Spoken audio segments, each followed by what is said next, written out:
It's with terrible sadness that over the last 24 hours we've learned of the passing of John Garard, aka Nonny, without question AFC Bournemouth's #1 fan. A cherry through and through, John was famous for his infectious smile, his relentless support of AFC Bournemouth through the divisions, and most of all, his Red Army, a chant which managed to get the players putting in that extra percentage, and a man without whom many famous cherries results may have never happened, as he was often single-handedly responsible for the increase in decibel level home and away, a noise which would always get the players over the line.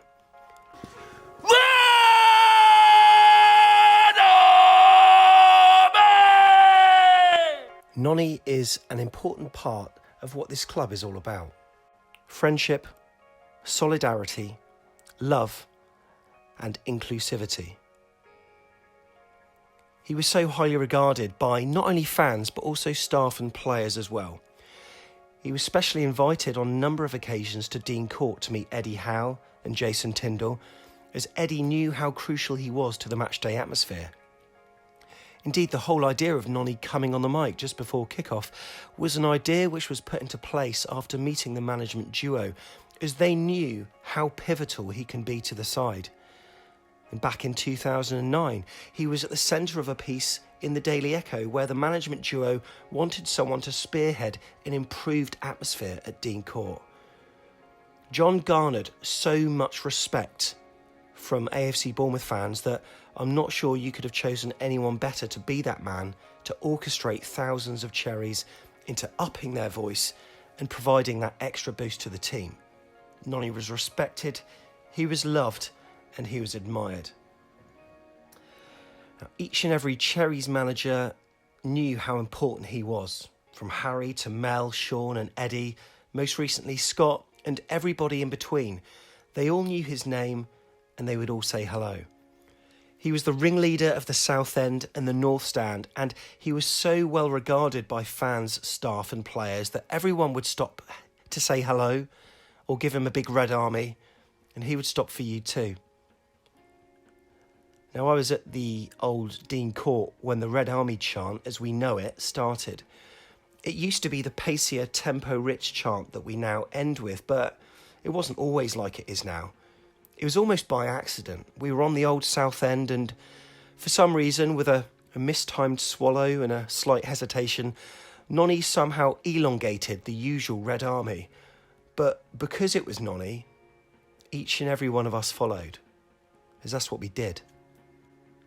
And that's just it, really. The bloke had so much respect from all supporters, and he was the heart and soul of the End Terrace. His voice was listened to. I'm talking about the singing like that's all he was about, and you know that's not the case. He was simply an incredible, caring, gentle, kind and thoughtful individual. Some of you will have known him in a capacity more than football, and all I can say is, you're some lucky, lucky people.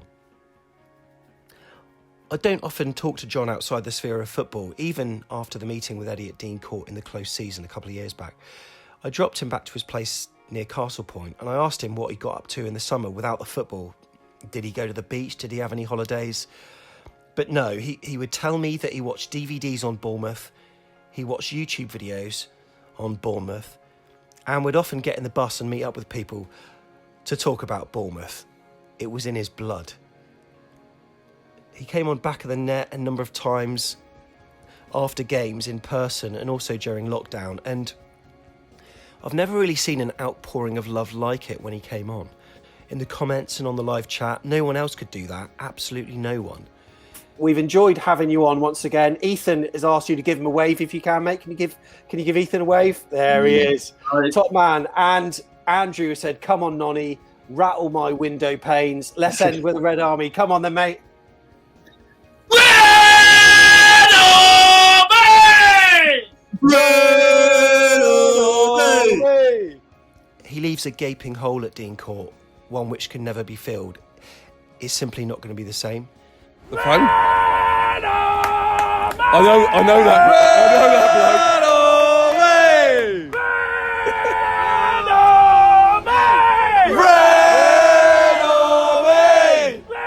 I see we go for another one. One more. Would you like an onion? Sam, I've got to go. All right, guys. Great to see you. Cheers. Opening. Yeah, cheers. Come on, Nonny. Thank you! Hey! Come on. Hello, mate. Sam? Yeah, good. How are you? Yeah. And as fans, for the rest of this season, whilst we won't be able to recreate the noise that Nonny can make, we need to make as much noise of our own in honour and celebration of Nonny, but also, as John himself would have wanted, to get the team over the line and get them back into the top flight this season. I'm not really sure what more I can say about John. It feels like a seismic moment within the fan base. His presence, his noise, and his personality will all be greatly missed. And our sincerest condolences do go out to his friends, his family, and everyone at the club that he was close to. The word legend is quite often misused these days, but even if it wasn't, and it was saved exclusively for people that are held in the highest regard, I'm still not sure it would be a big enough accolade for him. He was simply a brilliant man. John, or Nonny as you'll always be known, rest in peace, buddy. We all love you, man. And up the cherries.